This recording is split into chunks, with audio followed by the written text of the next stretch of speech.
இன்றைக்கி ஒரு வீடியோ பதிவு பார்க்க நேர்ந்தது. அப்படி பார்க்கும்போது அவங்களுடைய கமெண்ட்ஸில் ஏன்னா அவங்க வந்து ஒரு டிப்ஸ் சொல்லியிருந்தாங்க. என்ன அப்படின்னா, குடல் சுத்தம் பண்ணுறதுக்கு என்ன வந்து இயற்கையாக நம்ம செய்யணும் அப்படின்னு அந்த டிப்ஸ் சொல்லியிருந்தாங்க.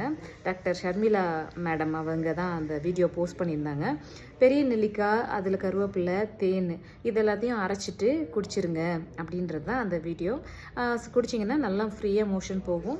உங்களுக்கு எப்போ நிறுத்தணும்னு நீங்கள் நினைக்கிறீங்களோ அப்போ வந்து நீங்கள் மோர் இல்லைன்னா தயிர் சாதம் சாப்பிட்டு சரி பண்ணிக்கங்க அப்படின்னு போட்டிருந்தாங்க.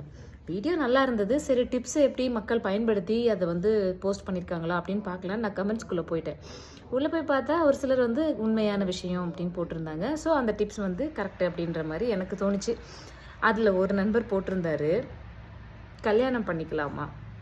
நான் கேட்குறேன், பொண்ணுங்க வந்து வீடியோ போடுறாங்க இல்லை பசங்க வீடியோ போடுறாங்க அப்படின்னா அவங்க வந்து கல்யாணம் பண்ணிக்கிறதுக்காக தான் வீடியோ போடுறாங்களா? அவங்களுக்கு